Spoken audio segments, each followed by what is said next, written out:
ዋቅፈታን አስባችሁ ተቃላችሁ ሺህ ዓመት ወደ ኋላ ህዝብን መመለስ ወደ ድንቁርና ወደ ጨለማ ህይወት ዋቅፈና እምነት ተከታዮች እርሶ ጳጳስ እረፉ ብለውታል። የኢሬቻውን ጳጳስ ላሳያችሁ እኙትና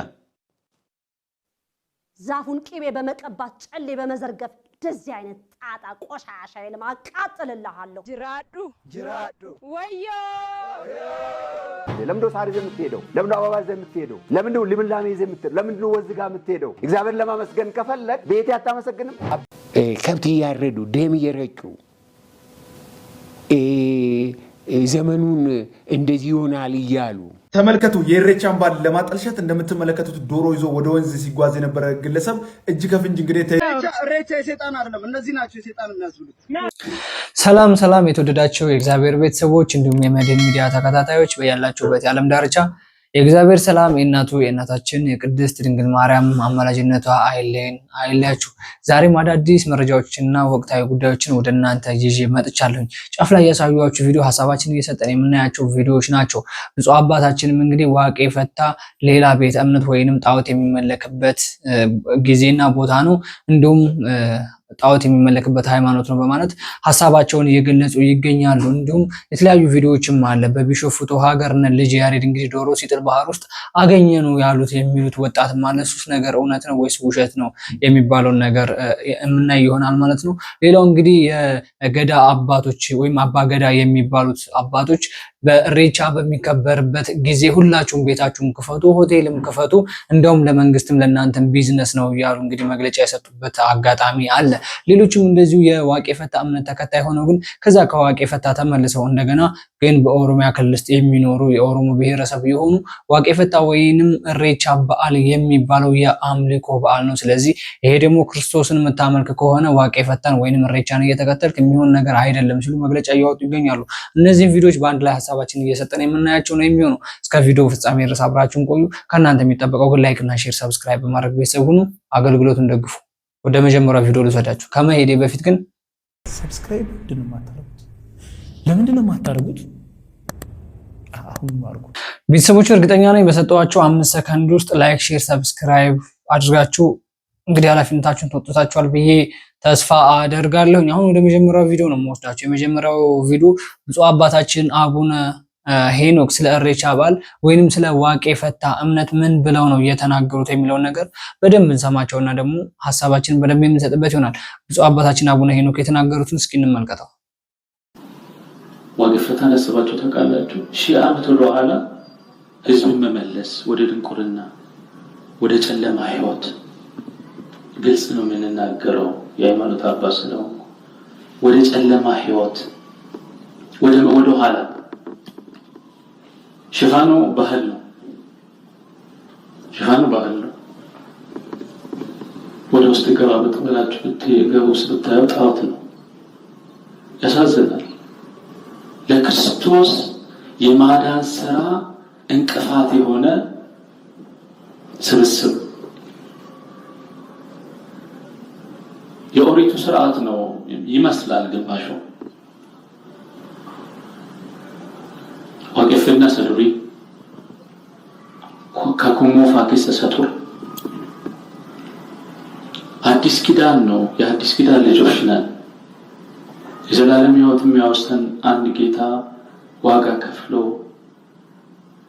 የሰው ልጆችን በፍቅሩ ያዳነ የሱን አሰራር የሱን አገልግሎት የከፈለው ዋጋ በዜሮ የሚያባዛ ነው ሀገራችን ላይ እየተሰራ ያለው። ያሳዝናል።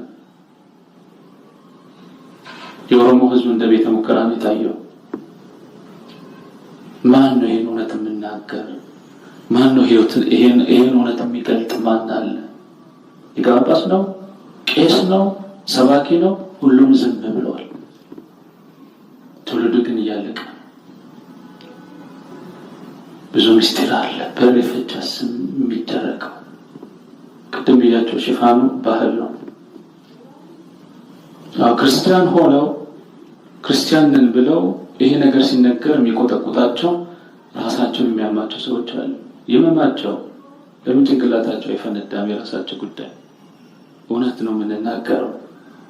ወደንም ጠላንም ያለ ክርስቶስ የዘላለም ሕይወት የለም። የዘላለም ሕይወት የሚሰጠው እሱ ነው። በ40 ቀን በ80 ቀን ያገኘነን ልጅነት እንግዲህ ብፁዕ አባታችን አቡነ ሄኖክ ስለ ዋቄ ፈታ እምነትና ስለ ኢሬቻ ባህል አከባበር የተናገሩት ድንቅ የሆነ ንግግር አለ። ኢሬቻ ባህል አሁን ተቀይሮ ወደ አምልኮ ስለተቀየረ ነው። እነሱ እንግዲህ አሁን ህዝቡን ኢሬቻን አክብሩ ማለት ወደ ኋላ 1000 ዓመት ተመልሳችሁ ብታስቡት ነው እየተናገሩ ያሉት። ጨለማ ህይወት ውስጥ ነው የተመለሳችሁ ያላችሁትና ጣዖት ነው ያመለካችሁ ያላችሁት ያሉት እነሱ በምክንያት ስላላቸውና በአይናቸው የሚያዩት ነገር ስላለ ነው። ኢሬቻ በዓል የሚከበርበት አለ፣ ጣዖት የሚመለክበት፣ ሁለቱም የተለያዩ መንገድ ነው ያላቸው። ኢሬቻ በነገራችን ላይ እንዴት እንደተመሰረተ ወይንም ዋቄ ፈታ በስንት ዓመተ ምህረት እንደተመሰረተ ልንገራችሁ። ዋቄ ፈታ በ1620 ዓመተ ምህረት ከእንግሊዝ ወደ አሜሪካ የሚሰደዱ ስደተኞች ነበሩ ማለት ነው።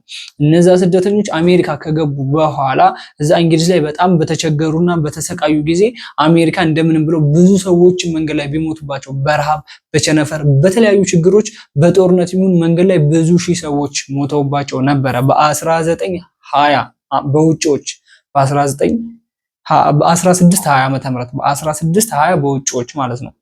ስለዚህ ወደ አሜሪካ በሚሰደዱበት ጊዜ አሜሪካ ከገቡ በኋላ እዛ የሚሰሩትም የሚበሉትም ይቸግራቸዋል። ስለዚህ የአሜሪካ ውስጥ የሚኖሩ ዜጎች እናንተ ዜጎች ከየት ነው የመጣችሁት ብለው እንደዚህ ካሏቸው በኋላ ይቀበሏቸውና ስለዚህ እናንተ ማድረግ ያለባችሁ ምንድነው እርሻ ማረስ አለባችሁ ብለው እርሻ እንዲያርሱ አሜሪካ ውስጥ ያደርጓቸዋል ማለት ነው።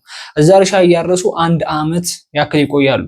ስለዚህ ያቺን ዓመት ከቆዩ በኋላ በ1621 ዓመተ ምህረት በውጪዎቹ ከአንድ ዓመት በኋላ በ1620 የዘሩትን ሰብል ከበሉ በኋላ ከዛ ከተቸገሩት ከረሃባቸው ከችግራቸው ተመልሰው የሆነ ደረጃ ላይ ደርሰው ኑሮ እየኖሩ ከሆነ በኋላ ሳር ምናምን እየጎዘጎዙ ማመስገን ጀመሩ ማለት እያመሰገኑ የነበሩት ምንድነው እንኳን ከዛ ከችግር ከዛ ከረሃብ ከዛ ከቸነፈር ከዛ ሁላ ጓደኞቻችን መንገድ ላይ ቀርተው እኛን አሳልፈ እዚህ አድርሰህናልና ተመስገን ጌታ እያሉ ነበር እያመሰገኑ የነበሩት ማለት ነው። በዛን ሰዓት በ1921 ዓመተ ምህረት በውጪዎች አቆጣጠር ማለት ነው። ስለዚህ ያ ነገር እየተዋረደ እዚህ ደረሰ እንጂ እነሱ የሚያመሰግኑበት መንገድ በዛ መልክ ነበር። ማመስገን ነው። ኢሬቻ ማለት ማመስገኛ ነው።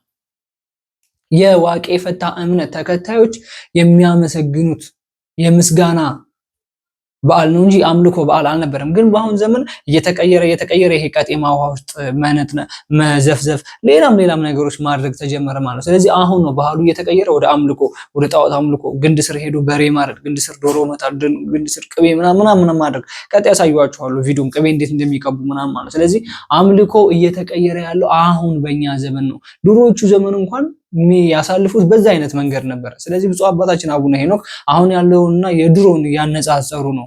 ይሄ ወደ ጨለማው ዓለም እየተመለሳችሁ ነውና ጣዖት እያመለካችሁ ነው ብሎ የሚናገሩት በምክንያት ነው። አሁን ያለበትን ሁኔታ እያወቁ ስለሆነ ማለት ነው። አሁን ሄደው የሆነ ቦታ ላይ የሆነ ነገር ነው የሚያደርጉት። ባህር ውስጥ ሄደ ቅጠል ትዘፈዝፋለህ። ያ ማለት ባህል አይደለም። እንደዚህ አይነት ባህል የለም። ይሄ አምልኮ ነው። ይሄን አምልኮ ነው ተው የተባለው እንጂ ባህል ማክበሩንማ ማንኛውም ሰው ባህል የራሱ የሆነ ብሔረሰቦች እኮ ባህል አላቸው። ያን ባህል ማንም ሰው አይከለክልም። ስለዚህ ይሄ ግን ወደ አምልኮ ተቀየረ፣ ወደ ሰይጣኒዝም ተቀየረ። ብፁዕ አባታችን አቡነ ሄኖክ ይሄን ነው እየተናገሩ ያሉት ማለት ነው። ስለዚህ እነሱም ትክክል ናቸው። ክርስቶስን የምታመልክ ከሆነ ወይንም አንገት ላይ ማተብ ካረክ እኔ ክርስቲያን ነኝ ካልክ ያንን እዛ ሄደህ አመስግነህ እዛ ሄደህ አምልከህ እንደገና ክርስቶስን ለማምለክ ቤተክርስቲያን የምትሄድ ከሆነ ሁለቱን እያጋጨው ነው፣ የሚሆን አይደለም።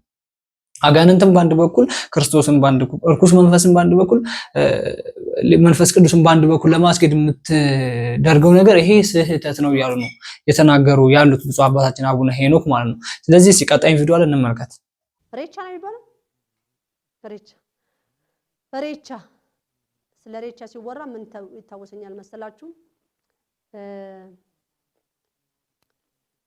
ነብዩ ሙሴ ጌታችን 40 ቀንና 40 ሌሊት ጸልዮ ይሄን እንዲጸልይ ትእዛዝ ሰጥቶት ጸልዮ ሲወጣ ያችን በእግዚአብሔር የተጻፉ 10ቱ ቃላቶችን ይዞ ሲወጣ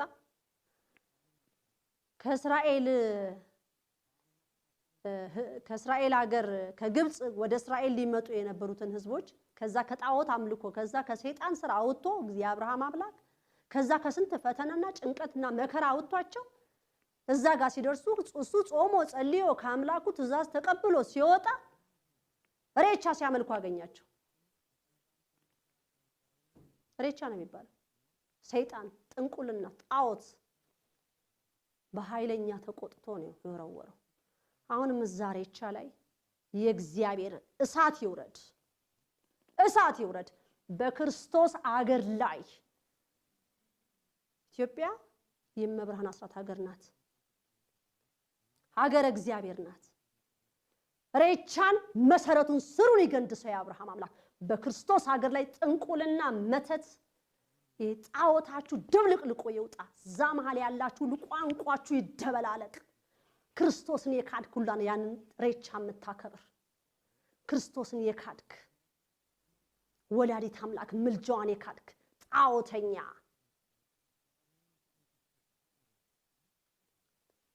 ዛፉን ቅቤ በመቀባት ጨሌ በመዘርገፍ እንደዚህ አይነት ጣጣ ቆሻሻ የለም አቃጥልልሃለሁ። ጅራዱ ጅራዱ ወዮ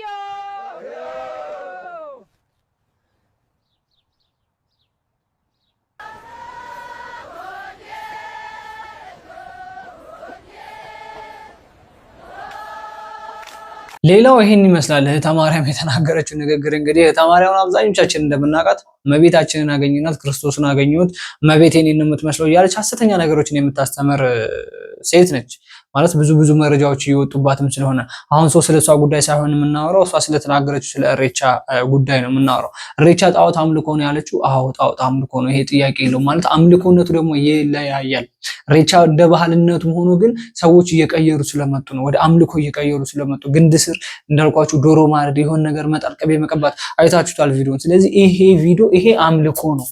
እንደዚህ አይነት ባህል የለም። ይሄ ባህል አይደለም። ግንድን እንደዚህ እያረጉ ቅቤ መቀባት፣ ግንድ ስር ከብት በግ ምናምን ማረድ፣ ይሄ መስዋዕት እኮ ነው።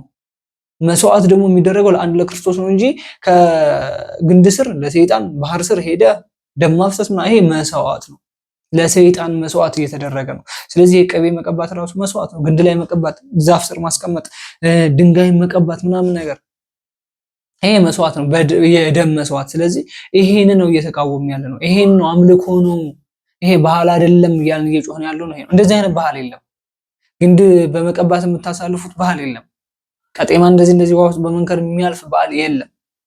ድንጋይ ላይ ቅቤ በመቀባት በግ እያረዱ ለዛሬ ዓመት አድርሰን ምናምን እያሉ ቁቁ እያሉ እየጮሁ እንደዚህ አይነት ባህል የለም። ይሄ ባህል አይደለም። በግ አርደህ ዘቅዝቀህ አንገቱ እንደዚህ ወደ ውሃ ውስጥ እየረጨው በቅጠሉ እንትን እያልክ እንደዚህ እየተራጨ ምናምን እንደዚህ አይነት ባህል የለም። ይሄ አምልኮ ነው። ይሄን ነው ብፁዕ አባታችን አቡነ ሄኖክ እየተቃወሙ ያሉት እንጂ የባህል አከባበሩን አይደለም። ለባህል የምትጠቀሙት ነገር አይደለም እየተቃወሙ ያሉት። ጨለማው ዓለም ውስጥ እየተመለሳችሁ ነው። ወደኋላ 1000 ዓመት ተመልሳችሁ ብታስተውሉ ይሄ ነገር ነበረ፣ ከዛም በፊት ግን እንደዚህ አልነበረም ብሎ የተናገሩት ይሄን ነገር ነው። ከአንድ በኩል ክርስቶስን አመልካለሁ እያልክ ከአንድ በኩል ሰይጣናዊ መንገድ የምትጓዝ ከሆነ አንተ ሃይማኖታዊ አይደለም። አንገታ ላይ ማህተም ያሰርክ ወይም ፕሮቴስታንት ማንኛውም ሰው ይቃወማል። በነገራችን ላይ ይሄን ፕሮቴስታንቶችም ሙስሊሞችም ይቃወሙታል ይሄን ነገር። ስለዚህ ዋቄ ፈታ እምነት ተከታዮች ያደረጉት ነገር ይሄንን አልነበረም። ዋቄ ፈታ እምነት ተከታይ ይሄንን እንደ ባህል ስርዓት ነው፣ የባህል አከባበር ስርዓት ነው እንጂ በግ እያረድክ ድንጋይ ስር ጣል ያለ ዋቄ ፈታ እምነት ተከታይ የለም። ስለዚህ ቃጤማ መጎዝጎዙ፣ ይሄ ሰይጣናዊ መንገድ መጓዙ፣ የሆነ ቂጣ ጋግረህ ዳቦ ጋግረህ ዛፍ ስር ምቁረሱልኝ ቅቤ መቀባት ዛፍ ስር እንደዚህ አይታችኋል ቪዲዮ፣ እንደዚህ ግንዱን ቅቤ መቀባት ማለት ተርፏቸው ማለት ነው። ስለዚህ ይሄ አምልኮ ነው። ይሄ ጣዖት አምላኪነት የሚባለው ይሄ ነው፣ ሌላ አይደለም። ሌላ የትኛውም ቤተ እምነት እንደዚህ አይነት ጣዖት አምላኪነት ፕሮቴስታንት፣ ሙስሊም፣ ኦርቶዶክስ እንደዚህ አይነት ነገር የለም። አንድ ክርስቶስ አለ፣ አንድ ጌታ አለ። እሱን ነው የምናመልከው እንጂ ድንጋይ ላይ ግንድ ላይ ቅቤ በመቀባት እንደዚህ አይነት የሚያልፍ ባህል የሚያልፍ ዘመን አድርሰኝ ዘመንን ቀይርልኝ በእንደዚህ አይነት መልኩ አይደለም ዘመን የሚቀየር። ዘመንን የፈጠረ ክርስቶስ ነው። ቀናትና ሌሊትን የፈጠረ ክርስቶስ ነው። ምድርና ሰማዩን የፈጠረ ክርስቶስ ነው። ስለዚህ ድንጋይ በመቀባት ክርስቶስን አገኘዋለሁ፣ ይሄ ስህተት ነው። ዛፍ ላይ ቅቤ በመለጎድ ክርስቶስን አገኘዋለሁ፣ እንደዚህ አይነት እንትን የለም፣ ባህል የለም፣ አምልኮ ነው። እንደዚህ አይነት አምልኮ በዚህ አይነት መንገድ ደግሞ እኔን አምልኩኝ አላለም ክርስቶስ። በእርግጠኝነት እንደዚህ አይነት አምልኮ ሰይጣናዊ አምልኮ ነው እንጂ በኢትዮጵያ ኦርቶዶክስ ተዋሕዶ ቤተክርስቲያን ወይንም በፕሮቴስታንት ወይም በሌሎች ቤተ እምነቶች ካቶሊክ፣ ሙስሊም ብትል እንደዚህ ግንድ እየቀቡ የሚያመልኩ የሉ። ግንድ እየቀቡ ባህል ነው የሚል የለም። ስለዚህ ባካችሁ ቀጣይ ደግሞ የተናገረው ራሱ የዋቄ ፈታ እምነት ተከታይ የነበረ ሰውዬ የተናገረው ነገር አለ። እስኪ ነው እሬቻ ሃይማኖታዊ በዓል ነው፣ የኦሮሞ አይደለም። ለምንድነው ሳር ይዘህ የምትሄደው? ለምንድነው አበባ ይዘህ የምትሄደው? ለምንድነው ልምላሜ ይዘህ የምትሄደው? ለምንድነው ወዝ ጋር የምትሄደው? እግዚአብሔር ለማመስገን ከፈለግ ቤት አታመሰግንም? አባገዳ ወይም የገዳ ስርዓት ከዋቀፈታ ውጪ ትርጉም የለውም። እዛ ውስጥ ገብተህ ባህል ነው ብለህ ማለት ለሰዎቹ ይሄ ቅዱስ አይደለም እንደማለት። ቤተክርስቲያን ውስጥ ጌታን የሚያመሰግነው ሰው እዚህም እያመሰገነ ሄዶ እዛም በዋቀፈታ እምነት የሚያመሰግን ከሆነ ሁለቱን እምነት ደባልቋል ማለት ነው። በቃ ይሄው እየተነገራችሁ ነው። ከተነገራችሁ የሚገባችሁ ከሆነ ይሄው በትክክለኛው መንገድ ነው እየነገራችሁ ያለው ማለት ነው። እሱም ኦሮሞ ነው፣ ባህሉን የሚከተል ሰው ነው። ግን የኦሮሞ አይደለም ያለ ዋቄ ፈታ ሌላ ነው። ስለዚህ ዋቄ ፈታዎች ይሄን ደግሞ እንደ ባህል አድርገው ጀመሩት። እንደነገርኳችሁ ከእንግሊዝ ወደ አሜሪካ እንደተሰደዱ ሰዎች ማለት ነው። እዚህ ግን እያለ ህዝብ መኑ እየበዛ ህዝብ መኑ እየተበራከተ ምናምን ሲሄድ ወደ ባህል ተቀየረ። ወደ የምንደሰተው በእነዚህ አይነት መንገድ ነው። ስለዚህ ክርስቶስን ከሆነ የምታመልከው ቤት ቁጭ ብለህ ማምለክ ትችላለህ ነው ጥያቄው። ክርስቶስን ማምለክ ከፈለክ እንዴ በክርስቶስ ደም የተመሰረተች ቅድስት ቤተክርስቲያን አለች። ሰው ማትገፋ ሰው የምትታቀፍ እዛ ሄደህ አምልክ ነው። ዛፍ ስራ አይደለም የምታመልከው ነው ትልቁ ነገር። ክርስቶስን ማመስገን ከፈለክ ቤተ አመስግን ወይም ቤተክርስቲያን በክርስቶስ ደም የተመሰረተ ቤተክርስቲያን አለ፣ እዛ ሄደህ አመስግን ነው። በቃ ተነገረ። ስለዚህ ክርስቶስን የምታመልከው ዛፍ ላይ ቅቤ በመቀባት አይደለም፣ ድንጋይ ስር በግና ዶሮ በመጣልና በማረድ አይደለም። ይሄ ጣዖት አምላኪነት ነው። ድንጋዩን ቅቤ በመቀባት እዛ ሄደህ ቁጭ ብለህ ቡና በማፍላት ቀጤባ በመጎዝጎዝ በመጨፈር የባህል ልብስ በመልበስ ምናምን ሄደ ዛፍ በመክበብ ይሄ የአድባር ዛፍ የሚባል ያንን በመክበብ እዛ ላይ ያንን ነገር በመንከባከብ አይደለም። ቀጤማ እንደ በመጎዝጎዝ አይደለም ክርስቶስ የሚመለከው። ይሄ ጣዖት አምላኪነት የሚባለው ይሄ ነው። ቀጣይም የተነገሩት አለ። ይሄ እንደዚህ አይነት እምነት እየተከተሉ የነበሩ ሰዎች አንድ ጊዜ ሲያቆምባቸው ይሄን ነገር ይሄን የሚሰውትን መሰዊያ የሚያቀርቡለት ነገር ያ ሰይጣኑ መሰዊያ ሲቆምበት ሲቀርበት እንዴት ነው የሚያደርገው? ሰው ይገድላል፣ ከብት ካለ ከብት ያጠፋል። ቀጣይ የተናገሩ ሰዎች አሉ። እስኪ እኔ ከምናገረው እነሱ የተናገሩትን እንስማቸውና ከዛ ሐሳብ እንሰጥበታለን። ከብት እያረዱ ደም እየረጩ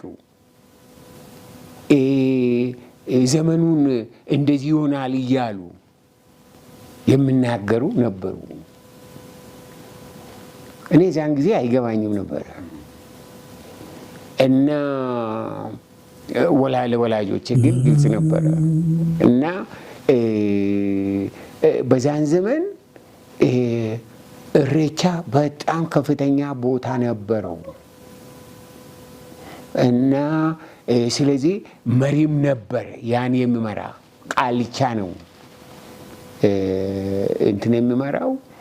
ያ ቃልቻ አመቺሳ የሚባል እንትን አለው ልጅ ይባርካል ተብሎ ልጅ ሲወለድ ይወሰዳል። ወላጆቼ 3 ልጆቻቸውን የመጀመሪያው ወሰዱ። ልክ ከዛ እሱ እንትን አቅፎ ያለውን ብሎ ሲለቃቸው ሞቱ። 3ቱ በመንገድ ሞቱ፣ ወደ ቤት ሳይገቡ። ከዛ በኋላ አባቴ አይ እንደዛ የሚሞቱ ከሆነ ለምን ወስዳቸዋለሁ እንደዚሁ በቤት ሞቱ አለ። እህቴን አስቀራ፣ ታላቅ ወንድሜን አስቀረው፣ እኔን አስቀረው። እግዚአብሔር ባርከውና ተናሽ ወንድሜን አስቀረው። በዚህ አይነት እንትን ሆነ እና አቅ ነበር በጣም ኃይለኛ ማለት እንዳሁኑ አልገባኝም። ግን በሴቶቹ ላይ በቃ እነዚህ ምናምን ይዞ የሚሄዱ ሊወርድባቸው ነው መንፈስ እየተባለ አለባበሳቸው ቅቤ ተቀብተው የሚሄዱት በእነሱ ላይ ሊመጣ ነው መንፈስ እየተባለ ሲወራ ይሰማለሁ፣ በአይኔም አይቼዋለሁ። አጋንንት በላቸው ላይ ወርዱ ካልጣላቸውና ካላስለፈለፋቸው ስህተት አለባት ነው የሚባለው። እንደዚህ አይነት ነገር ከዛ በኋላ ወደ ቤት ይገባል፣ አቴቴ ይደረጋል፣ ጎረቤት ሴቶች ይጠራሉ። ሌሊቱን በሙሉ መናፍስትን የመጥራት እንትን እና በዛ አይነት ብዙ አየሁ። በቤታችን ሰላም አልነበረም። ሰይጣን እያፋጨ መጥቶ እናቴን ሲደፋት እኔ በጆሮዬ ሰምቻለሁ። በጆሮዬ በዛን ጊዜ አባቴ ይሰግዳል። ከዛ በኋላ ይጠይቃል። እንደዚህ አይነት በግ እንደዚህ አይነት ዶሮ አምጡ ይላል። ደግሞ የሚጠይቀው ዶሮ በሀገር የሌለ ዶሮ። እውነታው ይሄ ነው። አያችሁ፣ ዛፍ ስር ከብት በማረድ ዛፍ ስር ዶሮ እያረዱ በመጣል ዛፉን ቅቤ በመቀባት ድንጋዩ ላይ የሆነ ነገር በማፍሰስ ዘመኑ የልምላሜ ይሆናል፣ ቀጣይ ያለው ዘመን የተስፋ ይሆናል፣ ቀጣይ ያለው ዘመን የለኛ ሀብት ይመጣል ምናምን ይባል። ይሄ ሌላ ዓለም ውስጥ ያለ የጥንቆላ ስራ የሚሰራ ሌላ አይነት ሰይጣናዊዝም አምልኮ የሚመለከው እሳቸው የተናገሩት። ከዛም በኋላ ይሄ ነገር እየቀረ ሲሄድ ወይንም ለምሳሌ እኮ አሁን ዛሬ እዛ ዛፍ ስር አረድክ፣ እዛ ዛፍ ስር ያን አምልኮ ፈጸምክ። ከዛም በኋላ ደግሞ ቤተክርስቲያን ልትሄድ ትችላለህ። እግዚአብሔር ይወቀው። ቤተክርስቲያን ሄደ ደግሞ ትሳለማለህ። በክርስቶስ ደም ተመስርታለች ቤተክርስቲያን፣ በቃ ሲከፋኝ ምጽናናበት ነው ምናምን ብለህ እዛ ደግሞ ይሄን ቅዱስ ቁርባን ትቀበል ትችላለህ። እዛ አምልካ ደግሞ እዚህ ሁለቱን እያጋጨኸው ያለው ማለት ነው። ከዛን ይሄ ዛሬ ያረድከው ደም፣ ዛሬ ያረድከው በግ፣ ዛሬ ያረድከው በሬ ወይንም ዛሬ አርደህ የጣልከው ዶሮ ወይንም ዛሬ ቅቤ የቀባኸው ግንድ ለዛሬ ዓመት ሊቸግርህ ይችላል። በግ የምትገዛበት ላታገኝ ትችላለህ። አንተ እዛ ስር ግን ሰይጣናዊ አምልኮን አምልካን ሄድከው። የዛሬ ዓመት የተስፋ፣ የዛሬ ዓመት የሀብት፣ የዛሬ ዓመት ምናምን ብለህ ይሆንልኛል ብለህ በተስፋ ነው ሄድከው። ይሄ በተስፋ ነው ሄድከው። ክርስቶስን ትተኸዋል። የዛሬ ዓመት ሲቸግርህ እዛ ቦታ ላይ ምንም አይነት መስዋዕት ማቅረብ አልቻልክም እንበል። የዛሬ ዓመት ምንም አይነት መስዋዕት ማቅረብ አልቻልክም። ስለዚህ ቤት ውስጥ ይገባል። ሰይጣናዊ ነው። ክርስቶስ አላመጣህልኝም ብሎ አንተን አያጠቃህም። ፍጡሩ አንተ ነህ። አንተ አይደለም ክርስቶስ ነው የፈጠርከው። ችግርህን ልብና ኩላሊትን የሚመረምረው ክርስቶስ ነው፣ ሰይጣኑ አይደለም። ካመንክበት ስለምታምንበት እዛ ሄደህ ትሰዋለታለህ ዛፍ ስር። ስለዚህ ያ ሲቸግርህ ያለህን ከብት የሳሳህለትን ከብት ይወስድልሃል፣ ይገልልሃል። በቤተሰብ ይመጣል፣ በልጅ በትዳር በብዙ በንብረት በምናምን እየመጣ ያጠፋብሃል። ለምን አላመለከውም ሄደህ። ስለዚህ ምን ትላላችሁ? እዛ ሄጄ ስላላደረኩ በቃ ከብቶችን ወሰደብኝ። ይሄ ነው ሰይጣናዊ አምልኮ የሚባለው። እዛ ሄጄ በቃ መሰዊያውን ስላስቀረውበት አንድ ዶሮ ስላልሰዋህለት 30-40 ከብት ሊገልብህ ይችላል። ይሄ ነው አምልኮ የሚባለው። ሰይጣናዊ አምልኮ የሚባለው ይሄ ነው። ይሄ አድባር የሚባለው ነገር ዛፍ ስር ምናምን ነገር በቃ መሰዋ የማታቀርብለት ከሆነ ያችን አመት ጠብቀህ ከዛም በኋላ በቃ ያጠፋል፣ አንተንም ያጠፋል፣ ቤተሰብ በምናምን በትዳር በልጅ ምናምን ይመጣብሃል ማለት። ስለዚህ ይሄን እምነት ነው ተው እየተባለ ቤተክርስቲያን ቅድስት ቤተክርስቲያን የምታስተምረው። የክርስቶስ ወንጌል የሚያስተምረው ይሄንን ነው። በሰማይም ካለው በምድርም ከምድርም በታችም ካለው አትስገድ፣ ለስዕሎችም አትስገድ የሚለው እኮ ይሄን እኮ ነው። ጣዖትን እኮ ነው በነገራችን ላይ ለቅዱሳን ስዕሎች አይደለም። ለቅዱሳን ስዕሎችማ በኪሩቤል ስም የተዘረዘሩትን እኮ ተናግሯል። ከሰማይም በላይ በሰማይም ከምድርም በታችም በምድር ላይም ላሉ ቀርጸህ አትስገድ የሚለው ለዚህ ነው። ለዛፍ አትስገድ ነው፣ ለድንጋይ አትስገድ፣ ለሌሎች ለቅርጻ ቅርጾች አትስገድ ነው። ቀርጸህ ለምታስቀምጠው ነገሮች ሁሉ አትስገድ ነው፣ አታምልካቸው ነው የሚለው። ስለዚህ ይሄን ነገር አብዛኞቻችሁ እያወቃችሁ ግን ይሄን እናንተ እንደ ደስታ በአመት አንዴ እንደሚገኝ እንደ ደስታ አድርጋችሁ ያንን ደስታችሁን ወደ አምልኮ እየቀየራችሁ ለዛሬ አመት እንደዚህ አድርገልኝ ብር ሁላ የሚያስቀምጣል። ያንን ብር ማን ነው የሚወስደው? እግዚአብሔር ይወቀው። ቅቤ የሚቀባለ ያን ቅቤ ፀሐይ ሲመታ ቀልጦት ነው የሚወርደው። በግ አርዶ የሚጥል ዶሮ አርዶ የሚጥል አለ። ያን ደማ ነው አጋንንት ነው የሚበላው፣ ሰይጣን ነው የሚወስደው። ስለዚህ ይሄን ነገር ነው ብፁዕ አባቶቻችን እያስተማሩ ያለ። ተው፣ ይሄ የጨለማው ዓለም ነው፣ የድንቁርና ዓለም ነው። ወይም ጣዖት እያመለካችሁ ነው። ጣዖት እያመለካችሁ እንደገና ቤተክርስቲያን ውስጥ ደግሞ እየሄዳችሁ ሌላ ነገር እያደረጋችሁ ነው የሚሉት ብፁዕ አባቶቻችን የሚያስተምሩት ይሄን ነው። ይሄ ሰውዬ እንደተናገረው እንግዲህ ይሄን አምልኮ ስላላመለኩ ነው እናቱን በቤተሰቦቹ የመጣው ማለት ነው።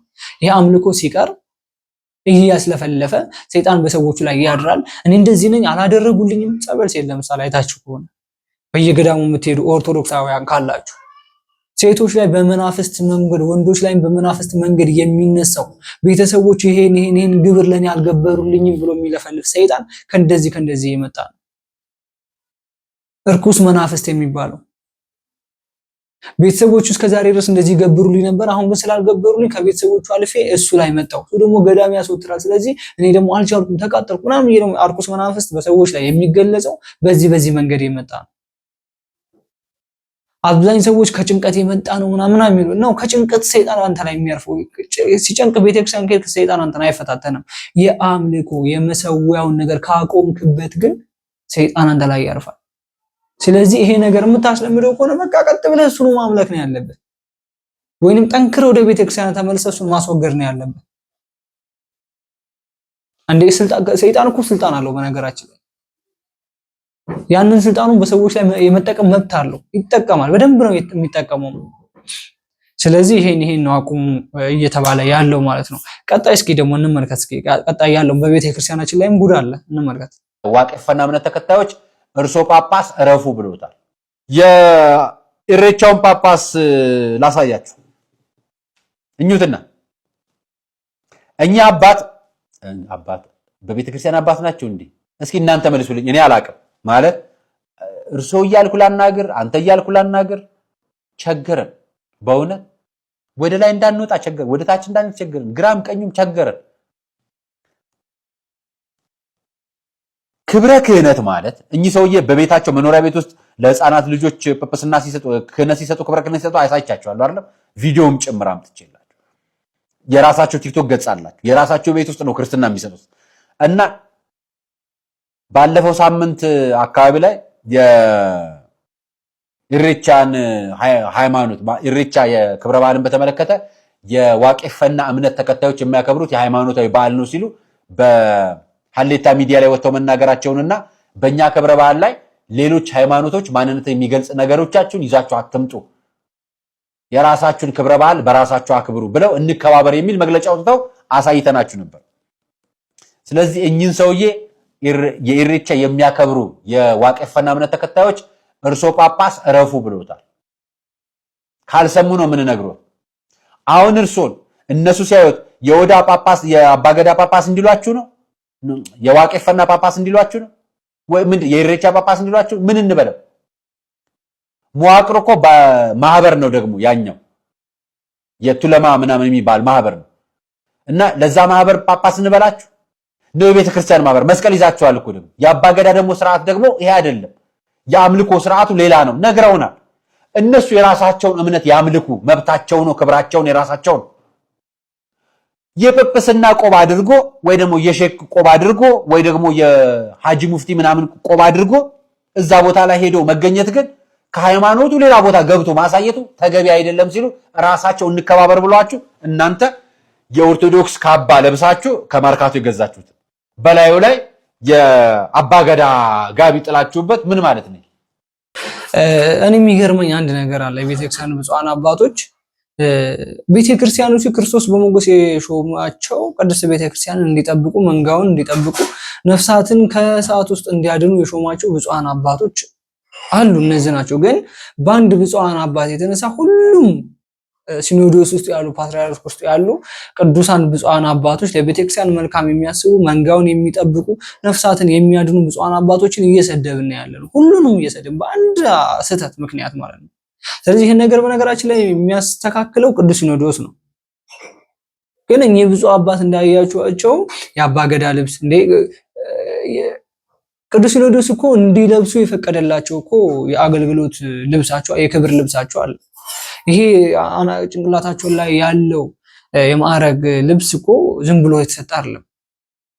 ከመርካቶ ከሆነ ቦታ ቢገዛም ኖሮ የራሱ የሆነ ማዕረግ አለው።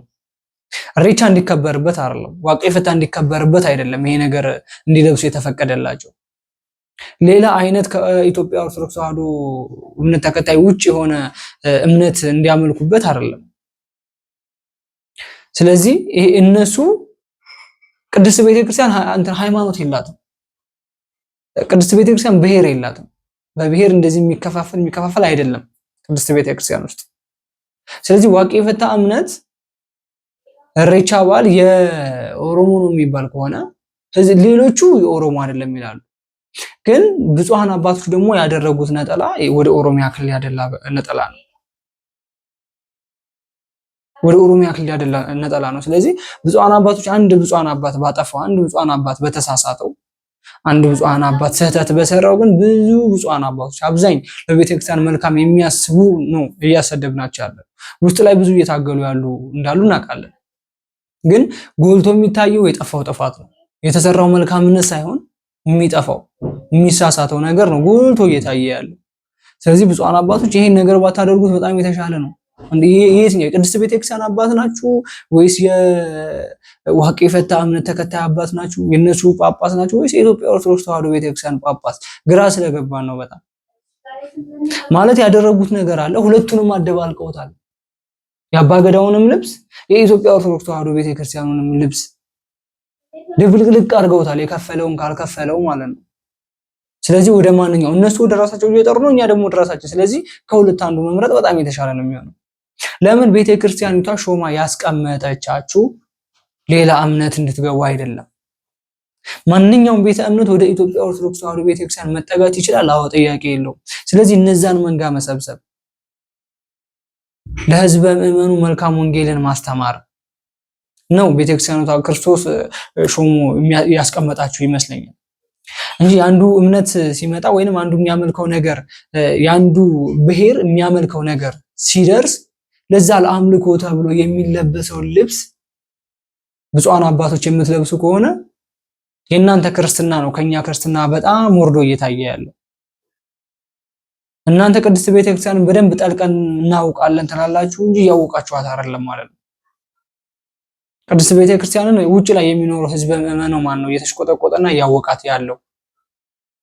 ስለዚህ በጣም ግራ ስለተጋባን ነው የወርቃን ሚዲያ ባለቤት እንደተናገረው ወደ ማንኛው እንደምንጣራ ሁለቱንም አደባልቀው ስለለበሱ ሜቢ ወደ ዋቄፈናው ከሆነ አይ እነዚህ የዋቄፈና ብፁዓን አባት ናቸው ወይም የአባገዳዎች ናቸው ተብሎ ይሰየማል።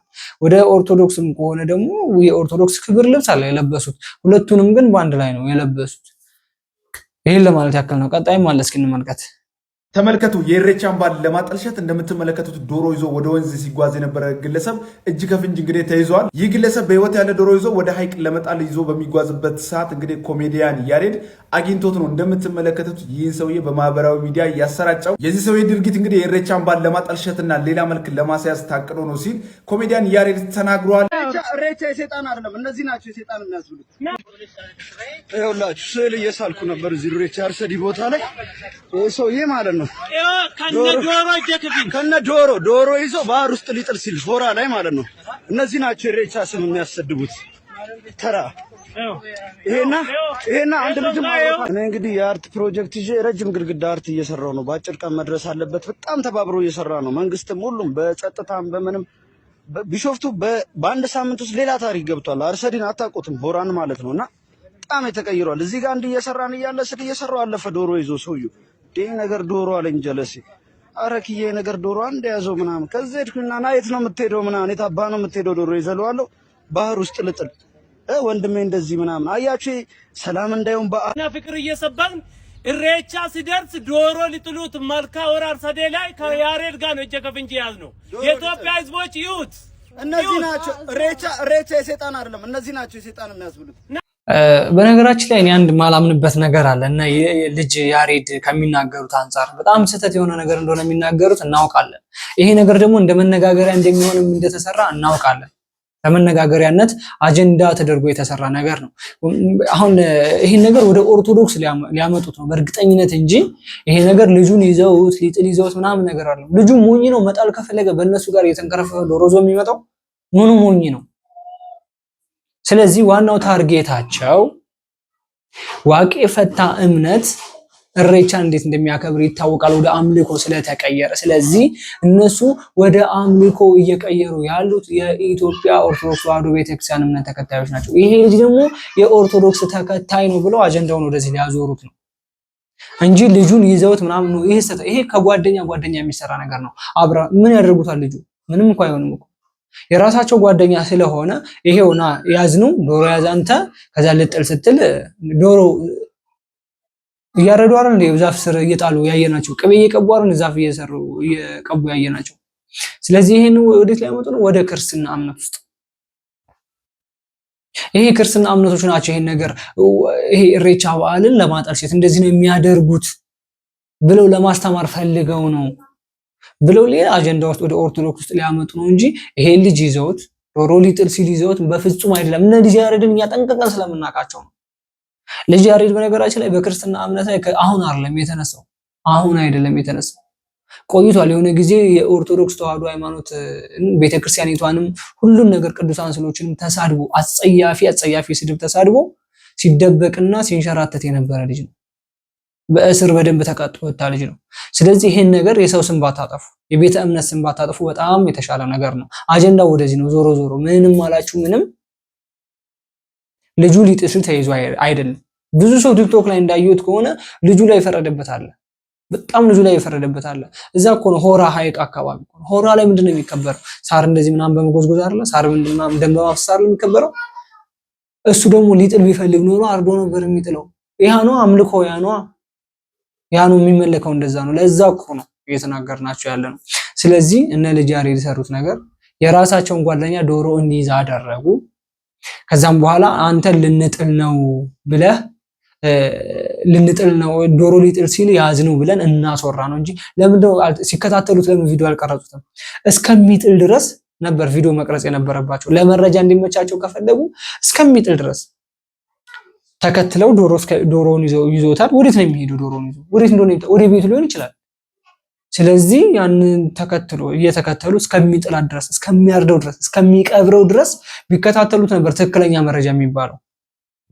ነፍስ ያለው ዶሮ ይዘመተህ እዚህ ሊጥለው ሲል ያዝነው ምናምን ይሄ ማንም አይሰማም።